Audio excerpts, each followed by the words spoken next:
Cahaya emas yang menyilaukan meledak di langit, menutupi seluruh pandangan para penonton di alun-alun.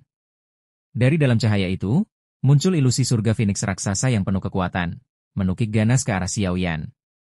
Benturan dahsyat terjadi, mengguncang seluruh alun-alun, menimbulkan gelombang energi liar yang memaksa banyak ahli mundur. Debu menutupi pandangan, dan sebagian besar orang yakin Xiao Yan akan hancur oleh serangan penuh seorang puncak Douzun.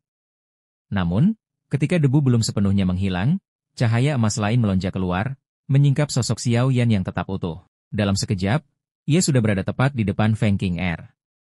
Sebelum sang gadis sempat bereaksi, telapak tangan Xiao Yan menghantam wajahnya dengan keras, melemparkannya ratusan meter hingga wajahnya dipenuhi darah. Sontak, keterkejutan menyelimuti seluruh arena. Seorang wanita cantik dari klan besar dipermalukan begitu brutal. Xiao Yan menegaskan bahwa kekuatan sejati hanya datang dari pelatihan, bukan metode curang atau pemaksaan. Baginya, Feng King Er bukan lagi seorang wanita, melainkan musuh yang mengincar nyawanya. Sikap dinginnya membuat para penonton bergidik, sementara anggota suku Phoenix siluman mendidih karena amarah. Namun, pria bermata berwarna, sosok berbahaya dari klan Hun, menahan mereka, sembari mengakui kekuatan Xiao Yan. Pertemuan singkat mereka dipenuhi ketegangan terselubung. Keduanya sama-sama menyadari bahwa bentrokan lebih besar akan datang. Setelahnya, Xiao Yan kembali ke kelompok klan Gu, disambut oleh Gu Qingyang, Gu Hua, serta tatapan Sun Er. Momen ini mencairkan ketegangan sejenak, tapi suasana berubah aneh ketika Sun Er, Cai Lin, dan bahkan Nalanian Ran hadir bersama. Persaingan tersembunyi antara para wanita di sekitar Xiao Yan menimbulkan rasa canggung, meski mereka tetap menjaga sikap.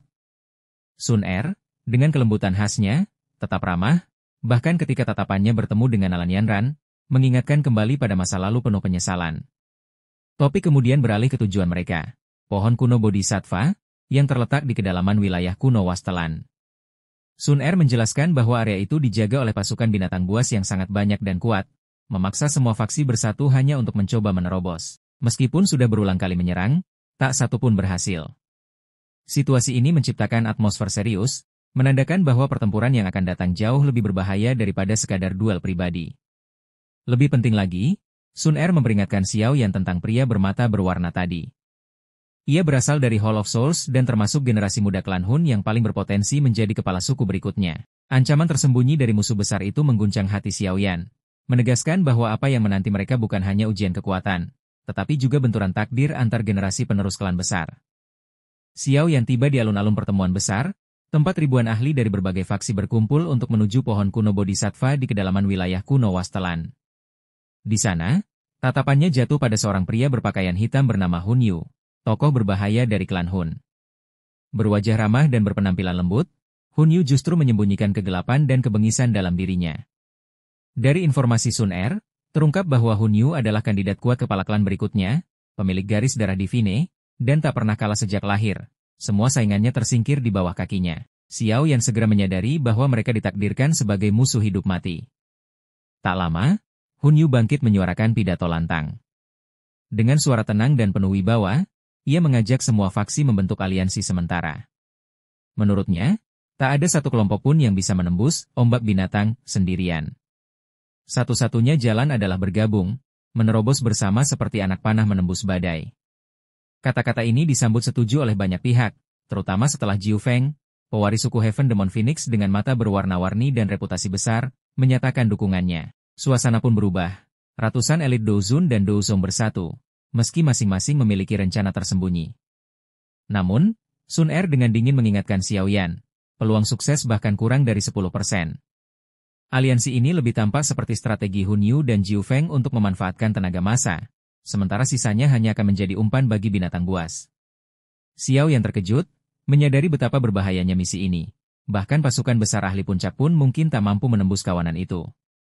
Saat siang mencapai puncaknya, tanda serangan pun diberikan. Ribuan sosok melesat ke udara, membentuk awan hitam yang menutupi langit. Xiao Yan, bersama kelompoknya, menjaga posisi di tengah, menghindari menjadi penguras energi di garis depan. Mereka melaju cepat, menembus puluhan kilometer dalam hitungan menit. Namun ketika melewati pegunungan hijau, pemandangan mengerikan terbentang di hadapan mereka. Dataran luas tak berujung, dipenuhi lautan binatang buas kuno. Tubuh-tubuh raksasa memenuhi tanah, desisan dan raungan mereka bergema bagai guntur, membentuk ombak hidup berwarna darah yang menelan cakrawala. Pemandangan itu membuat Xiao Yan menarik napas dingin. Dibandingkan kawanan itu, manusia tampak seperti butiran pasir. Di balik gelombang kengerian itulah berdiri tujuan mereka. Pohon kuno Bodhisattva, mengintai dari kejauhan, seolah menantang siapapun yang cukup berani dan cukup kuat untuk mendekat. Aliansi besar para ahli terbentuk untuk menembus gelombang binatang buas yang menutupi jalur mereka. Hun Yu, dengan senyum hangatnya yang menipu, menawarkan pasukannya untuk menempati barisan depan yang paling berbahaya. Hal ini membuat banyak orang lega, meski Xiao Yan justru curiga karena terlalu mengenal sifat licik Hall of Souls. Formasi berbentuk panah dibentuk, Hun Yu memimpin serangan dengan kekuatan Douqi yang menakutkan. Dalam tabrakan awal, ribuan binatang buas tersapu bersih, dan pekikan maut memenuhi langit. Kontingen manusia berhasil merobek jalan sepanjang 10.000 kaki, tetapi semakin dalam mereka masuk, tekanan meningkat. Binatang buas yang lebih kuat, setingkat Douzong hingga Douzun, muncul, membuat pertempuran kian brutal. Sun Er memperingatkan bahwa pertempuran sebenarnya baru saja dimulai. Pasukan manusia tidak punya pilihan selain maju terus, sementara gelombang binatang semakin padat, seolah-olah pasukan semut yang tak ada habisnya. Pertempuran berubah dari penyerbuan cepat menjadi kontak jarak dekat YG mengerikan. Jeritan bergema di udara ketika ahli-ahli yang kelelahan mulai jatuh, terkoyak oleh taring dan cakar makhluk buas. Di tengah kekacauan, kecurigaan Xiao yang terbukti benar. Hun Yu dan para pengikut Hall of Souls secara diam-diam menghilang dari garis depan. Mereka biarkan para ahli lain maju dan kehabisan tenaga, untuk dijadikan tumbal bagi pasang binatang. Sementara itu, kontingen semakin porak-poranda. Para pejuang yang habis douqinya didorong ke depan, menjadi korban satu persatu. Siklus mengerikan pun berulang. Mereka yang kelelahan digigit hingga mati, digantikan oleh barisan berikutnya yang dipaksa maju tanpa pilihan. Jumlah pasukan menyusut drastis. Bahkan Douzun bintang 6 dan 7 pun akhirnya tumbang, hingga tak tersisa. Dari langit, pemandangan itu bagai lautan binatang buas yang menelan manusia bulat-bulat. Di tengah mayat dan darah, Hun Yu masih tersenyum, seolah-olah semua kematian ini adalah bagian dari rencananya. Ketegangan mencapai puncak ketika seekor binatang raksasa berlapis logam hitam muncul, menghancurkan barisan depan hanya satu pukulan. Saat pasukan manusia terhenti karena monster ini, Hun Yu dan pengikutnya memperlihatkan niat sebenarnya. Mereka melompat melewati rekan-rekan sekutunya yang menjadi penghalang, meninggalkan semua orang untuk mati. Xiao Yan mendengus dingin melihat pengkhianatan itu. Tanpa ragu, ia memimpin kelompoknya, termasuk Sun Er, untuk segera mengejar dan menerobos jalur yang sama. Beberapa kelompok lain menyadari tipu daya Hun Yu juga ikut maju. Namun, ratusan orang yang tersisa tertelan oleh gelombang binatang, jeritan mereka menjadi mengerikan dari pertempuran berdarah itu. Hun Yu mendapatkan apa yang ia inginkan. Orang-orang lain dijadikan tameng, sementara ia dan pasukannya menembus lebih jauh. Xiao Yan kini tahu bahwa bertahan hidup dalam neraka binatang ini hanya mungkin dengan mengandalkan kekuatan diri sendiri, bukan pada aliansi penuh tipu daya. Kelompok Xiao Yan terus bergerak maju menembus ombak binatang buas. Di depan mereka, kelompok Hun Yu sudah menyalip dengan kekuatan besar, sementara di belakang, suku Heaven Demon Phoenix dipimpin oleh Jiu Feng, menjaga Feng King Er yang masih menyimpan dendam terhadap Xiao Yan.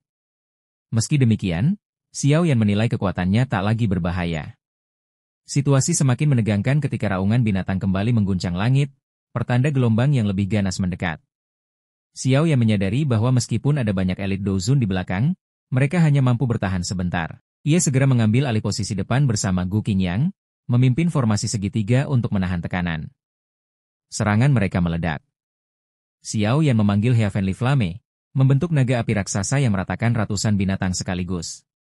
Gu Qing yang melepaskan si Flipping Seal, sementara Sun Er, Cai Lin, Yun Yun, dan Little Fairy Doctor menyerang bersamaan, membersihkan area ratusan meter di sekeliling. Gelombang douqi mereka yang bergabung membuat laju kelompok tetap stabil meski arus binatang tampak tak berujung.